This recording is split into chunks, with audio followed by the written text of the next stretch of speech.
Donc, un bon jeudi à tous. On est aujourd'hui le 31 mars de l'an 2022. Ça fait plaisir d'être là encore cette fois, aujourd'hui, ce soir, pour ce cours Plaire à Dieu. Donc, un gros merci en débutant pour tous ceux qui envoient des petits mots, des encouragements, des questions, des commentaires aussi. J'en reçois beaucoup plus en privé aussi. Quelquefois des questions intéressantes sur le sujet et souvent ce que je fais, c'est que j'intègre la réponse dans les séances qui viennent lorsque ça donne bien. Donc voilà, c'est très intéressant. Là, je sais pas, c'est béni. Pour moi, ça m'aide aussi à orienter certains sujets auxquels j'aurais pas pensé. Donc ce soir, plaire à Dieu, on va poursuivre dans le sujet et on entre, parce qu'on a parlé de la foi dans les premières séances, on a parlé ensuite de la sanctification, et on est dans des sujets qui sont éminemment proches de l'idée de comment on peut plaire à Dieu. Donc on a essayé de voir que il faut partir de l'idée qu'on plaît déjà à Dieu du seul fait qu'il a fait de nous ses enfants. Donc c'est déjà une relation affectueuse que le Père entretient. Donc comme nous avec nos enfants, on les aime, peu importe ce qui arrive, on les aime pareil. Hein? Mais Dieu se fait nommer Père, c'est pas pour rien, c'est dans cette dynamique-là. Donc, on ne doit pas se rejeter, puis se juger négativement, puis essayer de gravir les échelons pour en venir à plaire à Dieu, pour mériter cette posture d'enfant de Dieu. On l'a acquis par grâce, par le sacrifice de Christ. Maintenant, qu'est-ce qu'on fait? Qu'est-ce qu'on fait avec ça? Qu'est-ce qu'on en fait quoi de ça? Ben, là, c'est là que l'Écriture nous parle de notre relation avec Dieu et comment on peut lui plaire aussi. Qu'est-ce qu'on va faire avec ça pour en faire vraiment quelque chose d'utile pour son œuvre? Parce qu'après ça, ben, Dieu nous appelle, il y a des vocations, il nous donne des dons, des talents et ainsi de suite. Des choses, il nous donne un message également. Donc là, on entre ici, si on veut, dans la vie pratique. Et et tout ça, on va se l'expliquer aujourd'hui à partir du sujet de la semaine passée, le bien et le mal. Plusieurs m'ont écrit pour me dire un peu leur étonnement d'avoir pris conscience à travers les textes qu'on a lus la semaine passée, que le bien et le mal ne s'opposent pas tant que ça après la chute. En d'autres mots, l'arbre de la connaissance du bien et du mal fournit ces deux idées qui nous semblent opposer le bien et le mal en ce monde, mais l'Écriture leur donne la même origine. Le bien et le mal, tous les deux appartiennent à la condition pécheresse. Et vous voyez, c'est ça qui est intéressant, c'est qu'on voyait que le bien, une forme de bien, notre bien à nous, selon la chute, on le contamine. Donc c'est au nom du bien qu'on fait le mal bien souvent. C'est au nom du bien qu'on approuve des violences. C'est au nom du bien qu'il y a des guerres, qu'il y a eu des génocides. Donc généralement, dans l'Écriture, on ne peut pas dire que le bien égale Dieu et le mal égale Satan. C'est une façon incomplète de décrire le bien et le mal. Le bien et le mal égale la chute et le péché, et son origine, c'est le diable.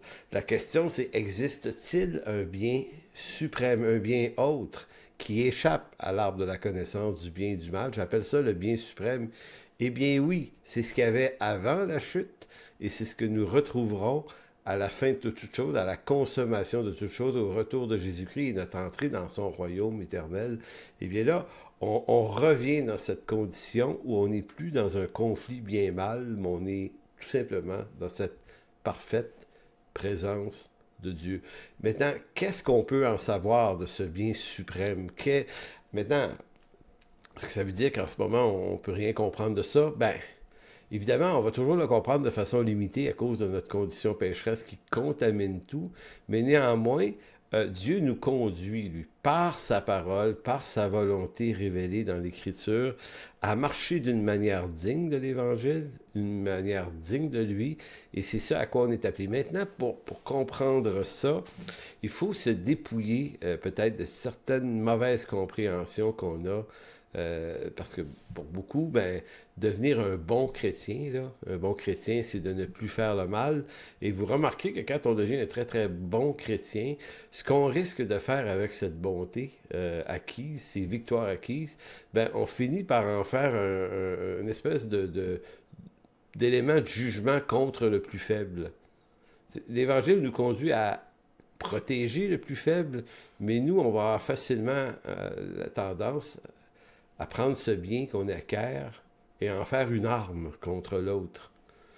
C'est pour ça que ce bien-là, ce bien-là qu'on acquiert est toujours, comment vous dire, c'est toujours tendancieux.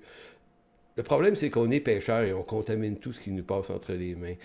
Mais ça ne veut pas dire qu'on ne peut pas marcher avec Dieu et par la foi faire les bonnes choses que sa parole nous commande. Donc c'est pour ça qu'on va s'intéresser encore à cette affaire-là ce soir. On va parler de la chute, le bien, le mal, le péché, puis on va tenter un peu de décortiquer les mécanismes du péché. On va dire à quoi ça sert ça. Ben, c'est assez intéressant parce que quand on comprend les mécanismes du péché, comment il agit, on n'est pas en train de dire qu'on va s'en débarrasser complètement, mais c'est vrai qu'on peut se faire du bien en évitant les pièges. Et les pièges, on les évite quand on connaît les mécanismes derrière le piège. Parce que bien souvent, on va dire, ben, un chrétien, ça ment pas. Hein, faut pas mentir.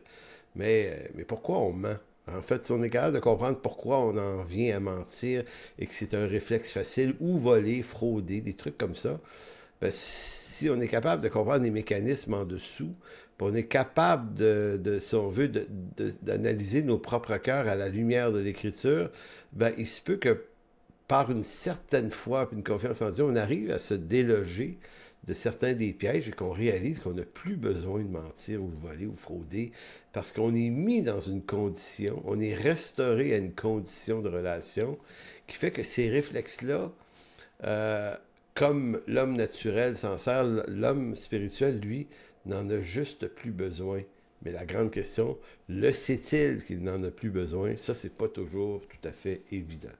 Donc, puisque le bien, c'est mon introduction, puisque le bien et le mal ont une même origine, la chute et le péché, notre mission n'est pas d'opposer le bien et le mal en ce monde. Et là, ici, je veux toucher au cœur des réflexes qu'on a vus notamment pendant la pandémie, mais qu'on a vus bien avant. C'est comme si les croyants, certains se donnent la mission de dénoncer le mal, de dénoncer les gouvernements, de dénoncer le capitalisme, de dénoncer toutes les formes d'injustice et de corruption qu'on trouve en ce monde. Et moi, je sais très bien, pour l'avoir fait moi-même, tout ce que ça a fait dans ma vie, ça a créé de la colère et une forme de désespoir. On a l'impression qu'il n'y a plus rien qui va marcher, puis que l'Évangile, ça fonctionne pas, puis on en vient à être en colère contre à la fois ce monde, à la fois les chrétiens et l'Église, et puis jusqu'au jour où on réalise que c'était peut-être pas ça notre appel. En fait, ce n'est pas ça notre appel. Donc, puisque le bien et le mal ont une même origine, la chute et le péché, notre mission ne peut pas être d'opposer le bien et le mal dans ce monde. Je ne sais pas si vous comprenez la logique. Si on fait un lien avec Genèse 3, et on comprend que le bien et le mal ont une même origine et que les deux appartiennent à la condition pécheresse, eh bien, si on est juste en train d'identifier le bien et le mal dans ce monde et les opposer et de mettre les méchants d'un bord, les bons de l'autre, nous, les chrétiens, on serait les bons, puis les politiciens, puis le reste, c'est tous les méchants, puis on est dans ce type de dualité, d'opposition. En fait, on réalise pas qu'on est en train de se créer une théologie du bien et du mal dans le péché en Adam, ce que l'Écriture ne nous invite pas à faire. Ce n'est pas la distinction entre le bien et le mal qui sauve les gens, mais la révélation de Jésus-Christ. Donc, quand même bien, vous seriez capable d'expliquer aux gens, à votre beau-frère, à votre tante, à vos confrères de travail, à quel point il y a du mal dans ce monde, pensant que vous allez amener Jésus à travers ça. C'est pas tellement ça. Le Seigneur Jésus se révèle par sa parole à lui, et non pas en sortant évidence de ce monde. Pour un chrétien, mettre toute l'énergie, son énergie à dénoncer le fait que nous vivons dans un monde corrompu par le péché, en pensant que notre action, ou cette action, va régler quelque chose à ce problème, ben, c'est une forme d'incrédulité face à Jésus-Christ, dont l'œuvre ne consiste pas à délivrer ce monde de sa corruption, mais à sauver l'homme de ce monde corrompu. Entendez bien, l'œuvre de Jésus ne consiste pas à délivrer ce monde de sa corruption, mais à délivrer l'homme de ce monde corrompu. C'est pas la même chose. Donc, avant Jésus-Christ, il y a 2000 ans, il y avait de la corruption dans ce monde. Après Jésus-Christ, il y avait encore la corruption dans ce monde. Qu'est-ce que ça nous dit ça? Ben, ça nous dit qu'il n'est pas venu régler ça. Ça va se régler au jugement du grand trône blanc et chacun aura des comptes à rendre à Dieu pour ces choses, le bien et le mal. Mais nous, là, et lui, il n'est pas venu faire ça il y a 2000 ans. Il est venu annoncer qu'il y avait une porte. De ce monde corrompu, il y a une porte qui mène à Jésus-Christ, qui nous sauve de ce monde corrompu.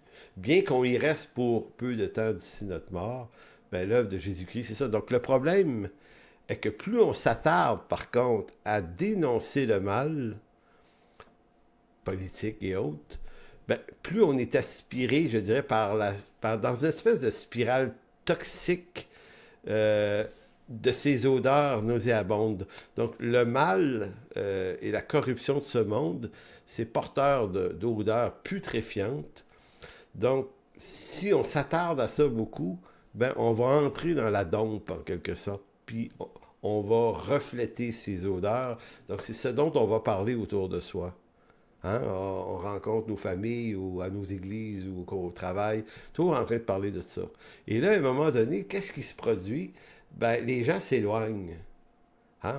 Ça nous isole, puis là, on se dit, ben, les gens ne veulent pas savoir ce qui se passe. Non, c'est parce que ce que tu racontes, c'est rempli de mauvaises odeurs, puis à un moment donné, ben, tu sens mauvais. Toi, tu sens mauvais aussi. Parce que tu tiens dans ça, fait que tu vas avoir ces odeurs-là. Maintenant, nous, on est appelés à être des porteurs d'une autre odeur, l'odeur de Christ. C'est ça qui est important. Donc, le problème est que plus on s'attarde à dénoncer le mal, plus on entre dans cette spirale. Les odeurs adamiques ne font guère mieux en nos cœurs que de nourrir la colère, voire même peut-être le désespoir. Puis ça, c'est l'œuvre de la chair. Mais l'œuvre de l'Esprit de Dieu, elle tend à renverser en nos cœurs cette attitude. Dieu veut nous amener ailleurs. C'est comme s'il dit, regarde, tu sais que le monde est corrompu, là. Tu le vois, là. Bon, ben, moi, je t'appelle pas à être dans ça, là. Je t'appelle à plonger tes regards dans la loi parfaite, la loi de la délivrance de Christ. Comprendre le message de l'Évangile. Et c'est ça qui doit être annoncé parce que la foi vient pas de la dénonciation de la corruption. La foi vient de toute parole qui sort de la bouche de Dieu. Ça vient de la parole de Dieu, la foi. Donc, l'œuvre de l'Esprit de Dieu tend à renverser en nos cœurs cette attitude. Plaire à Dieu, au fond, c'est s'entretenir, en fait, c'est se garder loin de tout sentiment qui nourrisse cette animosité, puis c'est se nourrir de toute parole qui sort de la bouche de Dieu. Au fond, notre mission, c'est toujours la même. La solution que Jésus avait il y a 2000 ans était simple, c'est cette même solution qu'il a donnée à ses apôtres à son départ. C'était de faites de toutes les nations des disciples, les baptisant au nom du Père, du Fils et du Saint-Esprit. Enseignez-leur à observer ce monde et sa corruption. Non. Enseignez-leur à observer tout ce que je vous ai prescrit. Je suis avec vous jusqu'à la fin du monde. Donc, ce monde, Jésus ne le change pas.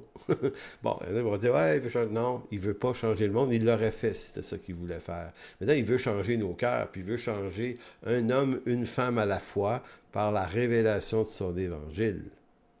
Donc, comprendre le péché dans ses mécanismes profonds nous évite de tomber dans un christianisme de réaction, un christianisme de surface, qui aborde ce monde que sous l'angle du bien et du mal. Le péché procède. Qu'est-ce que c'est le péché? Ça procède de notre séparation, de la séparation de l'homme d'avec Dieu. Et de ce fait, le péché, qu'est-ce qu'il a fait? Il a isolé l'homme de sa couverture initiale. En Éden, là, si vous voulez tourner dans Genèse 2, verset 22, on va voir ça un petit peu. Avant la chute, l'homme habite un lieu, un Éden, un lieu suprême, un bien suprême. Il est en relation avec Dieu, il voit Dieu, il écoute Dieu, et il ne cherche pas d'autres raisons. Il n'est pas naïf, il est juste libre. Il n'est pas du tout dans une espèce de forme de naïveté, il est plus dans une posture ou dans une condition de plénitude où aucune chose lui manque, à moins que Dieu lui dise, Adam, il n'est pas bon que tu sois seul, je vais te faire une compagne. Mais c'est Dieu qui lui fait part de ce qui manque. Donc, vous voyez qu'avant que Dieu lui dise, lui, il est dans une félicité telle qu'il en demandait pas plus. Donc, dans ce texte de la Genèse, chapitre 2, verset 22, écoutez bien comment c'est dit. L'Éternel forma une femme de la côte qu'il avait prise de l'homme et l'amena vers l'homme. Et l'homme dit, voici cette fois, celle qui est eau de mes eaux, chair de ma chair, on l'appellera femme, puisqu'elle a été prise de l'homme.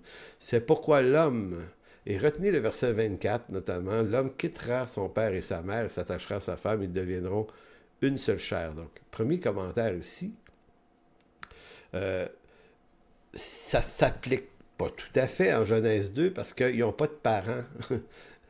Adam, l'homme n'a pas de parents, il a été créé par Dieu, et la femme aussi, mais on voit l'intention de Dieu dans l'unité prescrite de manière créationnelle, parce qu'on est avant la chute ici, là, par création, parfaite dans la félicité éternelle de Dieu. Voici ce qui va arriver, il va y avoir unité entre les hommes, entre l'homme et Dieu, entre l'homme et la femme, et rien ne va venir les séparer. L'homme, verset 25, et sa femme étaient tous deux nus, ils n'en avaient point honte. Retenez ici l'émotion qui est celle de la honte.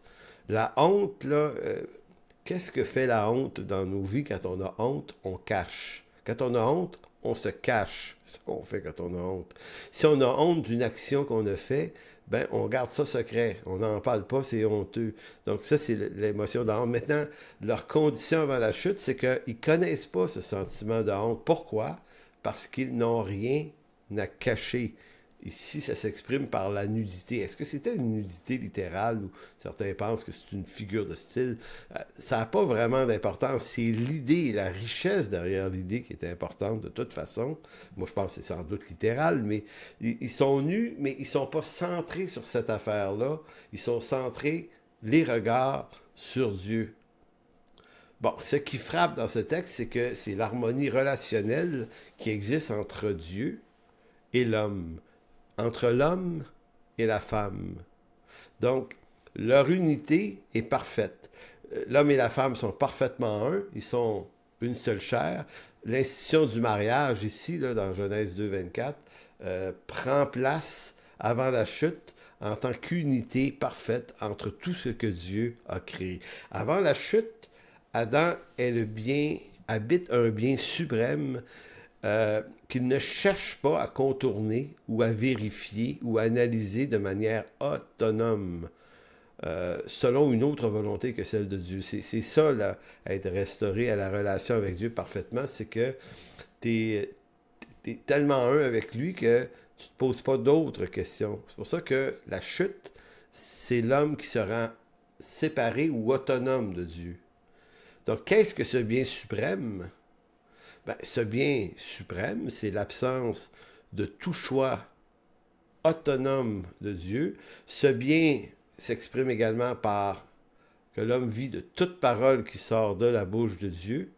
Ce bien encore, on pourrait le décrire à travers que l'homme créé à l'image de Dieu est le parfait reflet de cette image non corrompue de Dieu. Maintenant, toutes ces choses, que ce soit l'unité, l'image, tout ça a été brisé par la chute. Nous sommes toujours à l'image de Dieu, évidemment, mais on le vit dans une autonomie. Donc, qu'est-ce que l'homme a acquis par la chute? Eh bien, ce choix l'a amené à ne plus dépendre du bien selon Dieu, mais à dépendre du bien et du mal selon la chute et le péché. Et l'homme devient pour lui-même un Dieu. C'est lui maintenant qui va décréter ce qui est bien, ce qui est mal, suivant une justice qui lui appartient, qui n'est plus la justice de Dieu. Donc, il y a du bien dans ça. C'est rempli de bien, mais c'est toujours un bien selon l'homme égaré. Dans Jean 17, il y a quelque chose d'intéressant, puis ça, c'est une de mes passions depuis quelques années. C'est de découvrir que dans le Nouveau Testament, et là, je vais vous montrer 2-3 exemples de ça, puis vous allez probablement trouver ça vraiment intéressant aussi, parce que c'est vraiment intéressant, c'est que beaucoup ou la majorité des déclarations, des grandes déclarations du Nouveau Testament ne sont pas arrivées comme ça. par hasard de la vie dans la bouche de Jésus ou des apôtres, elles sont toujours appuyées sur un référent de l'Ancien Testament. En d'autres mots, les apôtres et Jésus parlent la langue de l'Ancien Testament dans une nouvelle alliance, en quelque sorte. Quand on comprend ça, ça enrichit notre appétit de l'Écriture parce qu'on réalise que c'est pas juste un livre pêle-mêle avec rempli de livres et de déclarations éparses, mais que tout ça est tissé, serré. Dans Jean 17, 22, je vous montre un exemple. Parce que je vous ai parlé de l'unité parfaite entre les hommes, entre l'homme et la femme, entre l'homme et la femme et Dieu.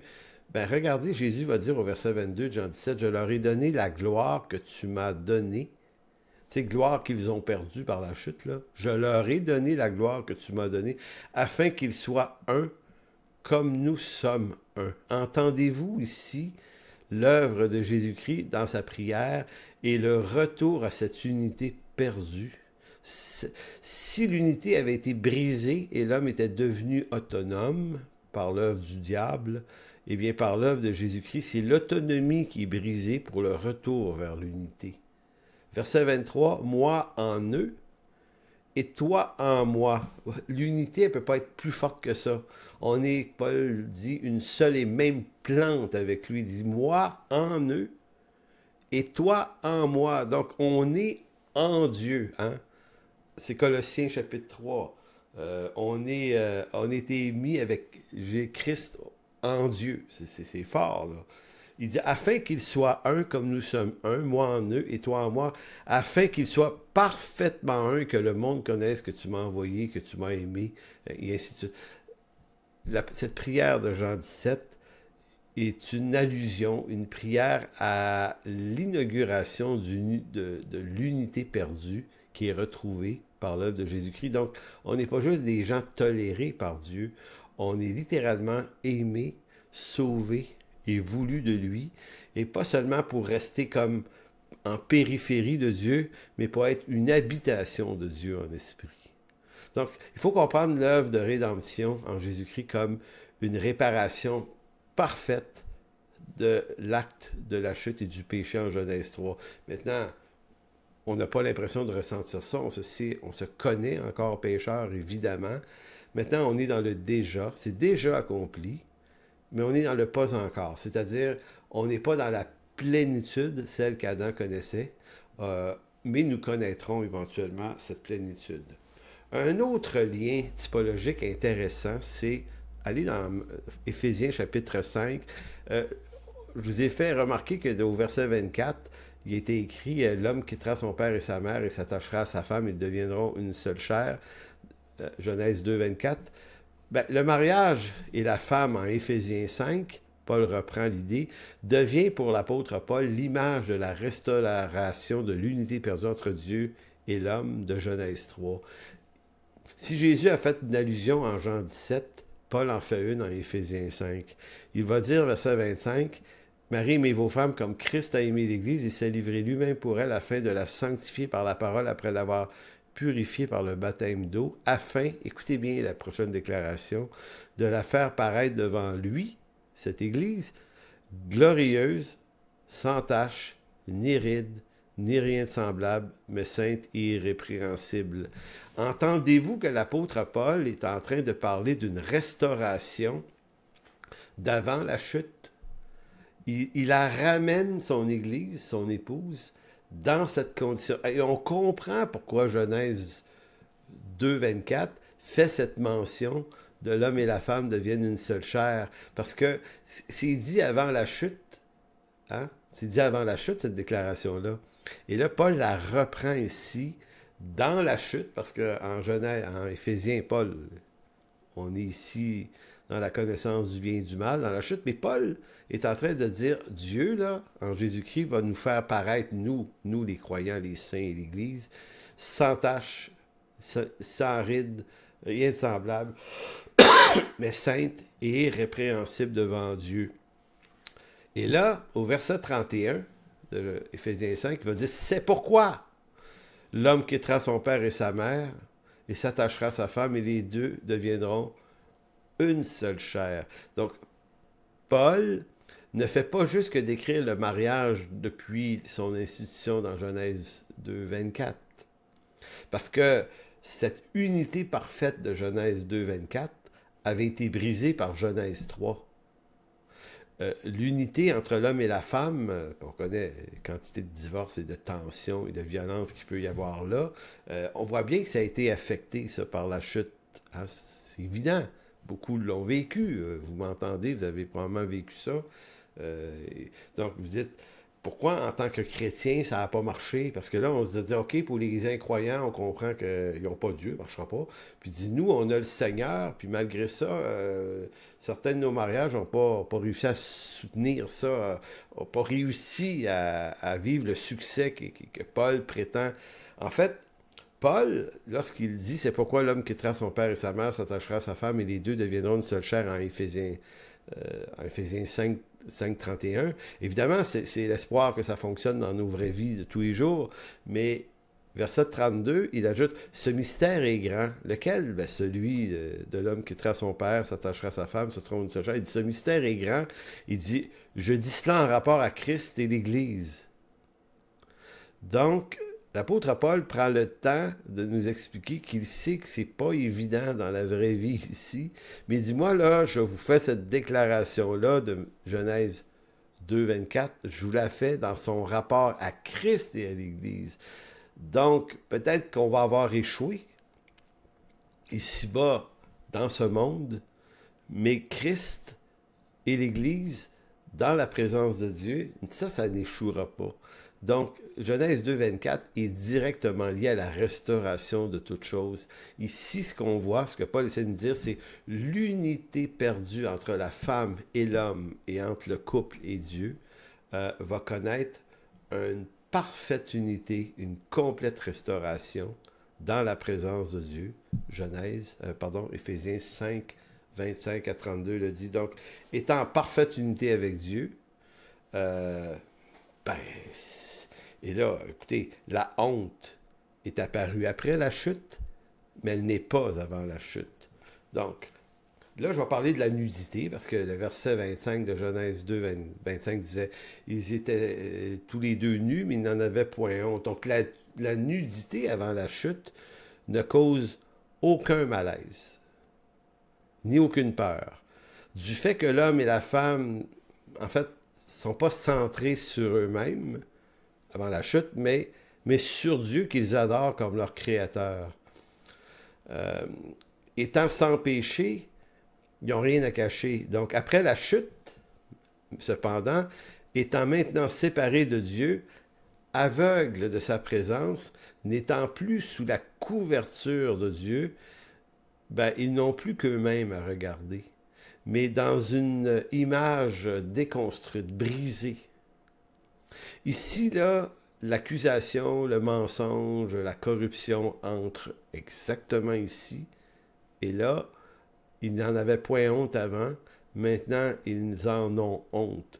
Qui plus est, ils ne sont plus sous la couverture de Dieu, donc livrés à eux-mêmes. L'homme qui jusque-là n'avait rien à cacher a désormais plein de choses à cacher, qu'il vaut mieux cacher. Et quand on va voir là, le texte Genèse 3, 7, ils vont se couvrir de feuilles de figuier.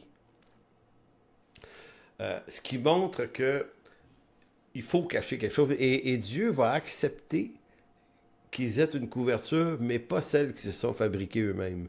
Dieu va leur faire des habits de peau. Il va les revêtir. Et on a une image de l'agneau de Dieu ici qui nous couvre, nous. Hein? Et c'est comme si Dieu disait, oui, effectivement, maintenant que vous avez des choses à cacher, va falloir vivre vêtu. Là, comprenez bien ce que j'essaie de dire ici. En d'autres mots, on ne peut plus être dans une complète transparence. Je sais qu'on va valoriser ça beaucoup, là.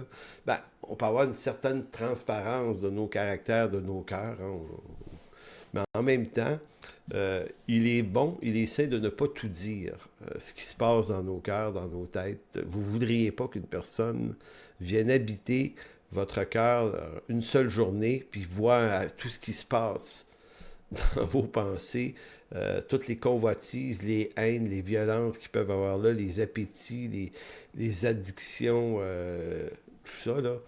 On est tous porteurs d'une destruction. Et c'est comme si Dieu disait, maintenant, là, on va couvrir ça. On va couvrir ça jusqu'à ce que mon fils meure pour ça et devienne la parfaite couverture de tout ça. Donc, verset 7, Genèse 3, les yeux de l'un et de l'autre s'ouvrirent, ils connurent qu'ils étaient nus, et ayant cousu des feuilles de figuier, ils s'en firent des ceintures. Donc, l'homme, son premier réflexe, c'est de régler le problème de sa nudité et de sa honte. Ça, c'est au verset 7. Maintenant, on sait que quand Dieu va retrouver Adam et Ève, où es-tu Adam? Adam va dans le jardin, puis il dit, qui t'a appris que tu étais nu? Qui t'a appris? Puis là, ils vont parler de l'arbre, puis il va dire, j'ai eu peur, et je me suis caché. J'ai eu peur, et c'est pour ça que je me suis caché. Peur de quoi? Peur de ce qui fait honte. Je vous disais d'ailleurs, quand on a honte, on va se cacher. Après la chute, Adam et Ève se sont cachés. Ils se sont non seulement cachés de la face de Dieu, mais ils se sont cachés l'un pour l'autre. Ils ne peuvent plus se regarder de la même façon qu'avant. C'est bien intéressant, cette affaire-là. Donc, l'Éternel, verset 21, Dieu dit à Adam et à sa femme, fit à Adam et à sa femme des habits de peau, et il les en revêtit. Donc, c'était pas une mauvaise idée de se revêtir, mais c'était pas une bonne idée de le faire de sa propre main. C'est le vêtement de Dieu qui, lui, va réellement couvrir la faute. Vous savez, quand on a des choses à cacher, qu'est-ce qu'on fait? Et là, vous allez voir, les mécanismes du péché ressortent tellement clairement dans Genèse 3. Quand on a des choses à cacher, comme Adam et Ève, qu'est-ce qu'on fait généralement? On dévoile les secrets des autres. En d'autres mots, on va préférer dévoiler ce que les autres tentent de cacher pour maintenir caché ce qu'on ne voudrait pas voir être dévoilé de nous aux autres. Vous voyez un peu l'idée? C'est pourquoi le premier péché d'Adam, quel est-il? C'est l'accusation de l'autre. Il va accuser Ève. Il va dire, c'est pas moi, c'est elle. Qu'est-ce que c'est que ça? C'est le réflexe de la lâcheté qui vient de ne pas être capable d'assumer sa faute et de trouver mieux de pointer l'erreur et la faute de l'autre pour ne pas assumer la sienne. Ça signifie que je garde caché ma responsabilité et j'attire l'attention sur la faute de l'autre. Maintenant, Adam a fait ça. C'est le premier péché qu'il a commis, en gros, là. Et lorsque Ève se retrouve dévoilée par son mari, qu'est-ce qu'elle fait? Elle va faire la même chose. Elle va dire, c'est pas moi, c'est le serpent. Donc, le rejet de la faute sur l'autre. Donc, c'est le mécanisme du péché. Mais pourquoi ils font ça? Parce qu'ils ont honte, parce qu'ils ont peur. La peur du jugement qu'amène leur faute. Ça fait peur être pris en faute. Ça fait peur être repris en faute devant les hommes. Vous avez fait un crime odieux, là. Tant que ça reste caché, vous êtes confortable, mais le jour où ça se sait, et que là, un jugement par tribunal ou autre, ou un jugement moral de votre entourage vous regarde en sachant que vous avez fait ça, vous ressentez la honte et la peur, vous n'avez plus le goût de voir personne, vous vous cachez. Et si vous êtes habile, ce qu'on fait souvent, on va dire, oui, mais lui, puis elle, puis l'autre, lui a fait ci, puis il a fait ça, puis là, on essaie de se débarrasser de ce regard en le tournant vers l'autre. Et ça, ce sont des réflexes d'accusation, réflexes de violence classiques du péché de l'homme. Donc, c'est un réflexe d'autoprotection, c'est un mécanisme qui soutient l'action du péché depuis la chute, et la peur dans toutes ses déclinaisons. Donc, c'est parce qu'on a peur. Tu sais, tout à l'heure, je vous disais, on ne doit plus mentir, on ne doit plus frauder, on ne doit plus voler, c'est absolument vrai. Mais pourquoi on le fait quand même, des fois, en tant que croyant, là? Pourquoi mentir? Si on ment, c'est parce qu'on veut protéger quelque chose qu'on veut garder caché. Il y a quelque chose, qu'on ne veut pas que ça se sache.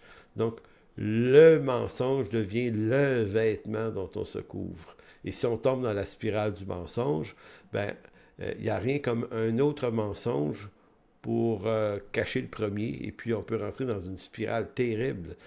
Maintenant, je ne suis pas en train de dire qu'on doit être parfaitement transparent envers tout le monde, mais envers Dieu, oui. Envers Dieu, on peut. On peut vraiment, de toute façon, il sait exactement ce qui se cache dans nos cœurs.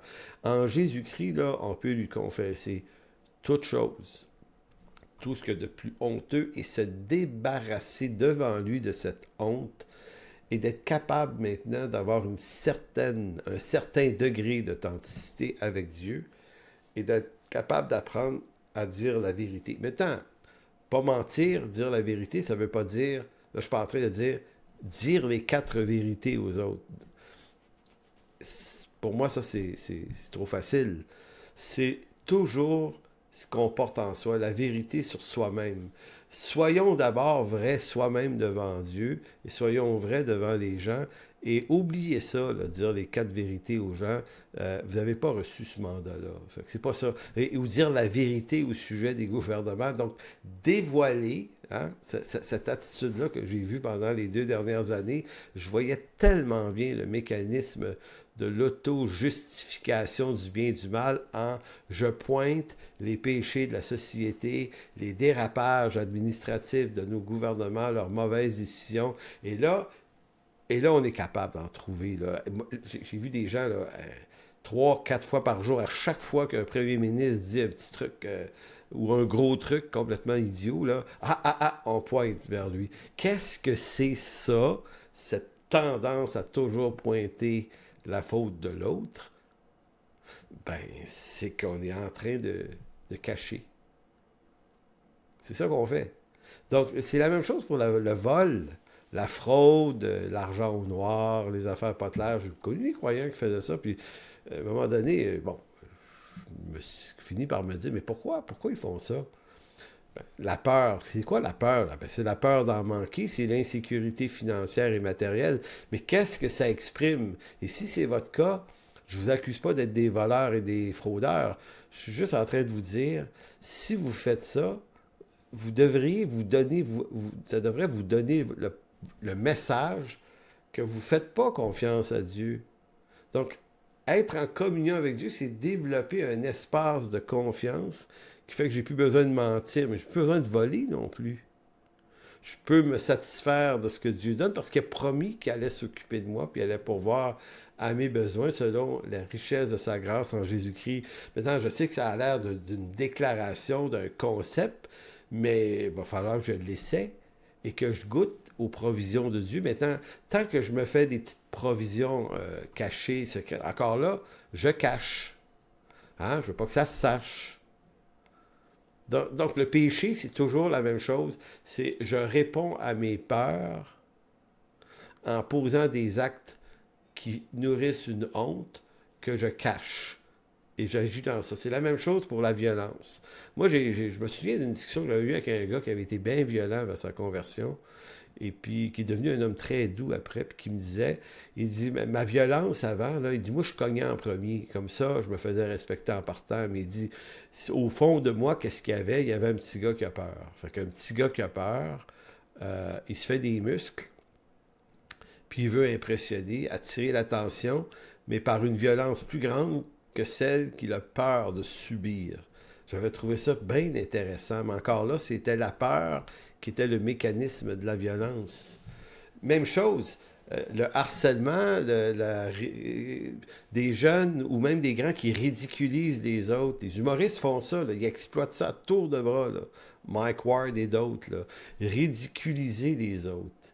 Gagner sa vie à ridiculiser les autres au nom de la liberté d'expression, tant qu'à moi, c'est beaucoup plus une forme de violence qu'on fait porter sur le dos des autres parce qu'en dedans, on est un tipit qui est pas bien dans sa peau.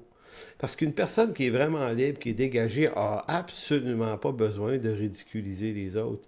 Et ça commence dans les cours d'école, là, quand des petits amis se font une petite gang là, pour impressionner, puis ils vont harceler des filles, ou harceler d'autres garçons parce qu'ils sont grassouillets, ou Parce que si, donc on attaque les particularités physiques de quelqu'un, ou on attaque la couleur de sa peau, ou on attaque, tout peut être attaqué en fin de compte, mais qu'est-ce que ça cache chez l'enfant, cette affaire-là?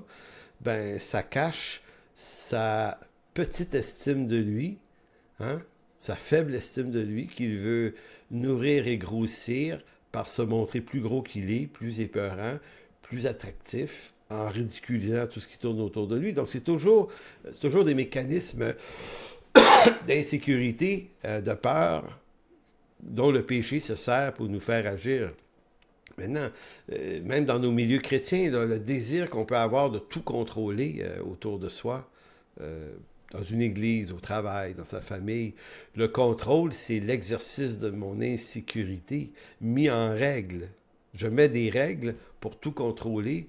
Je suis incapable d'être relax, incapable de faire confiance aux gens, peut-être parce que j'ai été trompé dans le passé, peut-être que c'est ça, ou peut-être que j'ai juste peur d'avoir affaire à plus compétent que moi aussi. Ça peut être ça. Donc, on voit ça dans les églises aussi. Beaucoup de pasteurs vont se donner une stature plus grande que nature, vont se dire les porte-paroles de Dieu, le Seigneur m'a parlé, puis, mais pourquoi faire ça? Ben, parce que tu es en train de vouloir dire à ta congrégation, moi là, je suis plus gros que vous autres devant Dieu, donc vous me devez respect. Donc, le quémander le respect et utiliser l'Écriture, les textes sur la soumission, l'obéissance, utiliser plein de trucs pour manipuler les gens, pour les mettre un peu en bas de sa propre hauteur, pour assurer un contrôle. On peut faire ça en s'entourant d'une collégialité de personnes autour de soi comme leader chrétien, comme pasteur, mais on place beaucoup de gens, puis on dit, voici ma collégialité, je travaille en collégialité, mais il n'y a personne de menaçant dans ceux qu'on a nommés. Menaçant au sens de quelqu'un capable de se tenir debout, de nous remettre en question si on n'est pas dedans. Mais qu'est-ce que c'est que ça? Ben, c'est encore un réflexe qui est relié à la honte et à la peur, à la crainte. Donc, on craint tout le temps que quelqu'un de mieux que nous fasse mieux que nous et que ça se remarque. Donc, manque d'humilité. Et généralement, quand on est dans ce coincé-là, eh bien, on est un peu paranoïaque. On s'entoure de gens plutôt fragiles et on pointe les autres leur orgueil. Ça souvent. T'sais, donc, on attaque les autres, on se crée des barrières, on s'isole et on maintient un certain statu quo pour soi-même. Voyez-vous, tout ça, là, ça revient à ce que Ève et Adam ont fait. Si Adam a accusé sa femme, c'est parce qu'il avait peur. Si Ève a accusé le serpent, c'est parce qu'elle avait peur. Et ça, c'est ce qui a façonné l'histoire de notre humanité.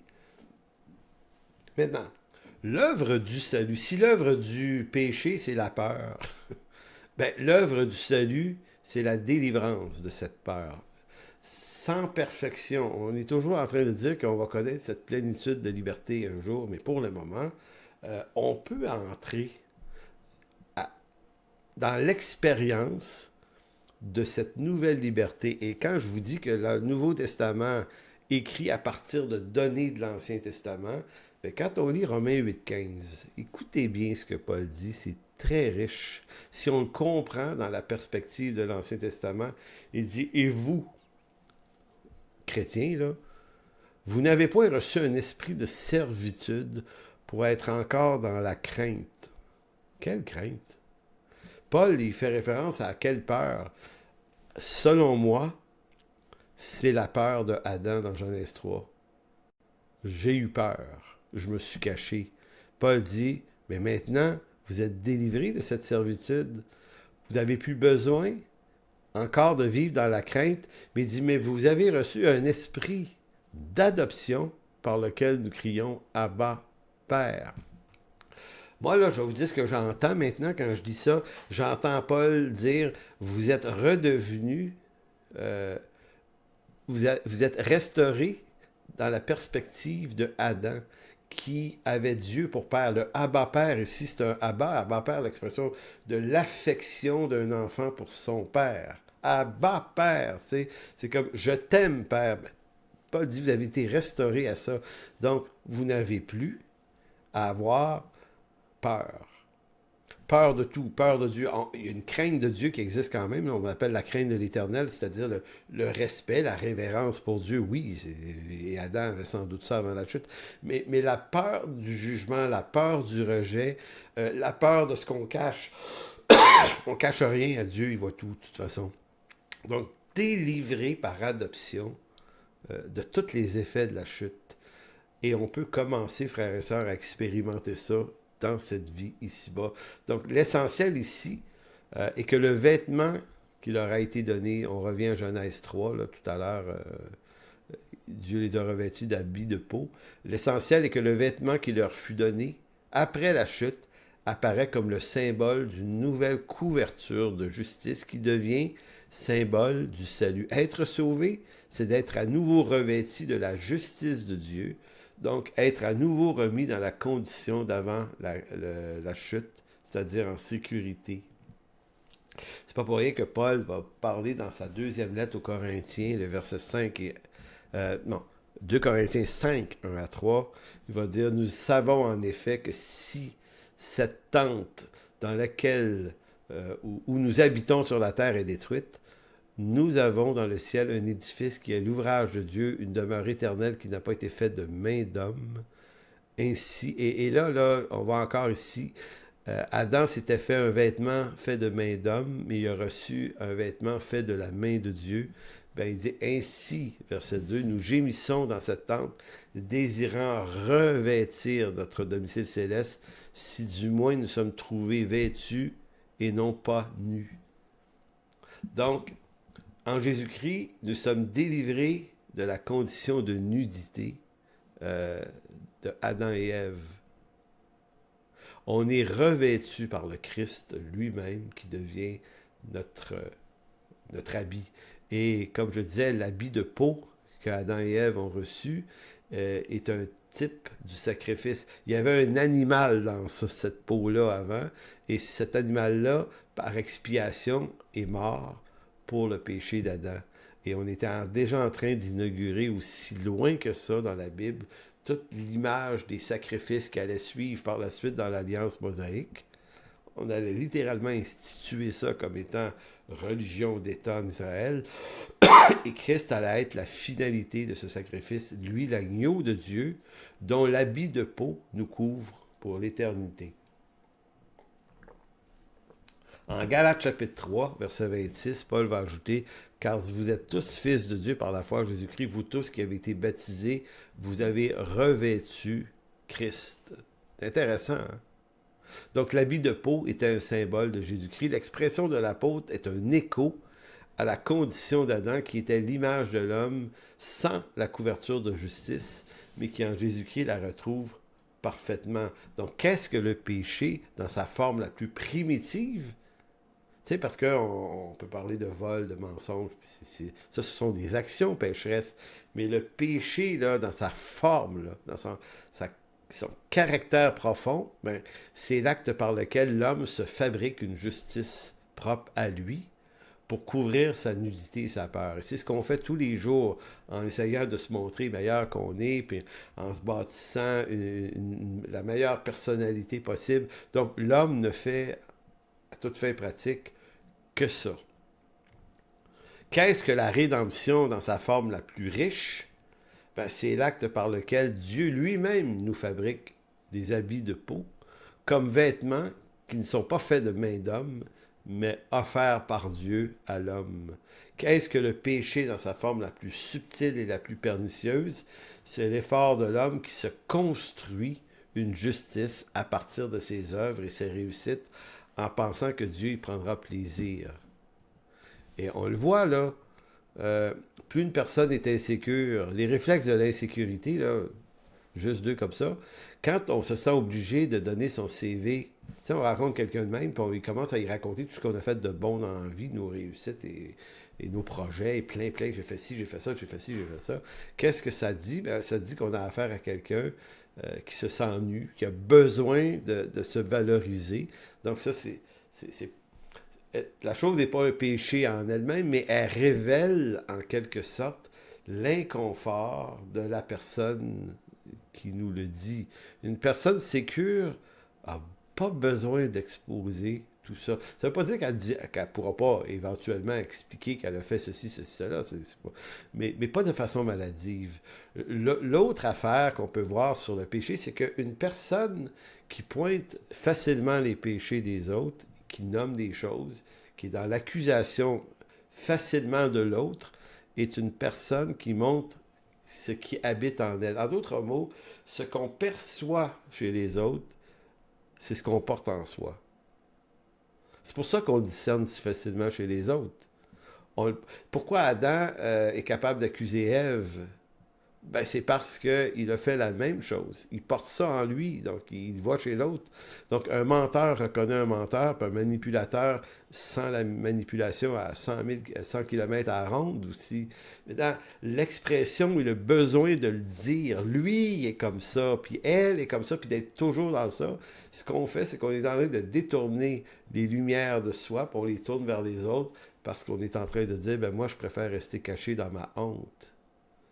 La délivrance, elle se reconnaît par le fait qu'on n'a plus besoin d'user de ces moyens-là. La délivrance de Christ et la maturité, là, c'est qu'on laisse les autres tranquilles, et si on a quelque chose à dire, c'est quelques bonnes paroles qui communiquent une grâce. Si on a à reprendre un frère, ça va se faire juste entre moi et lui, parce que ça existe ça aussi, mais j'ai pas besoin de publier ça à la planète entière. Et ça rencontre notre faiblesse. Maintenant, je prends un petit 5 minutes avant de terminer pour vous dire ce qui va être question la semaine prochaine, en gros. C'est que là, on a vu toute la problématique de ce qu'est la motricité du péché, ces mécanismes sous le capot, en quelque sorte. Maintenant, que nous dit l'Évangile sur le type de relation ou de réaction qu'on doit avoir face à tout ça?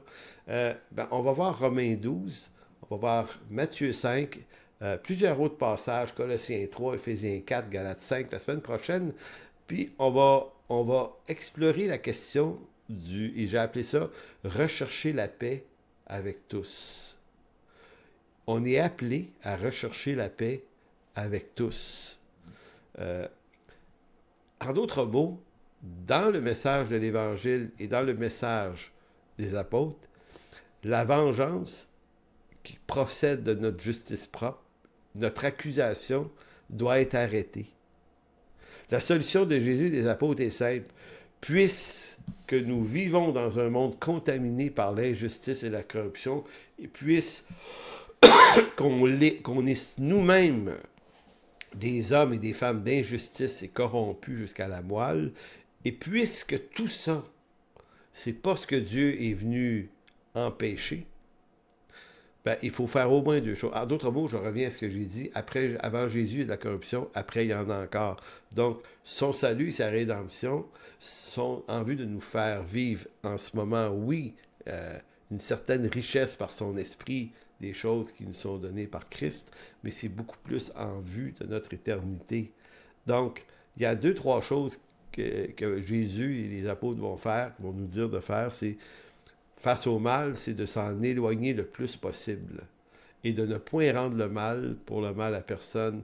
Ça veut aussi dire d'agir contrairement à la chose. Ça veut aussi dire que plutôt que de absolument se confronter aux gens pour leur régler leur cas, l'Écriture nous demande plutôt que si on ne peut pas, ben, vaut mieux s'en éloigner. Donc, il arrive que la confrontation soit nécessaire pour faire entendre sa voix dans un conflit, et que cela permette de trouver une solution. Ça arrive, et l'idée du dialogue est toujours une excellente idée, mais il arrive aussi que ça ne fonctionne pas du tout. Entrer en dispute ouverte quand on sait que la finalité de ce dialogue de sourds sera un échec, c'est de mettre en éveil sa propre méchanceté au service d'une justice qui ne mène nulle part. Donc, dans bien des cas, la solution, c'est de fuir le carnage, c'est de ne pas être là. Le jour où j'ai compris ça, je me suis fait beaucoup de bien, moi, personnellement. Je me suis dit, non, c'est pas vrai. C'est pas vrai que je vais investir dans une confrontation. Pourquoi? Parce que je ne veux pas subir la méchanceté de l'autre, mais c'est aussi que je ne veux pas voir s'éveiller ma propre méchanceté, parce que c'est ça la dynamique du mal et de la folie dans ce monde, c'est que la dynamique de l'un, dans sa folie, sa violence, éveille la tienne. Le cinéma hollywoodien a très bien compris ça. On fait des films là-dessus. On crée de la justice propre. Il y a un bon, puis il y a un méchant. Puis on embarque dans le jeu du bon qui veut tuer le méchant. Bon, on voudrait quasiment le tuer avec lui. Voyez-vous, ça, c'est la dynamique adamique du bien et du mal. On se fait du bien en faisant le mal, mais qu'on appelle bien au nom de notre justice et notre type d'accusation. Comme je vous dis, le jour où on comprend ça, on va mieux. Maintenant, Jésus a dit dans Matthieu 5, et c'est ce qu'on fera, c'est ce qu'on visitera la semaine prochaine, il dit, si quelqu'un veut plaider contre toi et prendre ta tunique, laisse-lui aussi ton manteau. Savez-vous ce que ça veut dire, ça? Donne-y ce qu'il veut, donne-y plus. Sorti côté jardin, sors du carnage. Et je vous dis, ça c'est de la santé spirituelle. Une des données les plus précieuses que vous possédez, là, c'est la paix et la joie du Seigneur. La paix et la joie, et toutes les autres caractéristiques du fruit de l'esprit sont bien utiles aussi, là, mais ici, là, la paix, se garder en paix. Donc, la paix, pour se la garder, il faut éviter de se mettre dans des tumultes. Pourquoi c'est si important, la paix? Parce que c'est ça qui vous permet de continuer votre relation avec Dieu, de continuer à la garder vivante. Donc, la paix, c'est ce qu'on doit protéger au-delà de tout.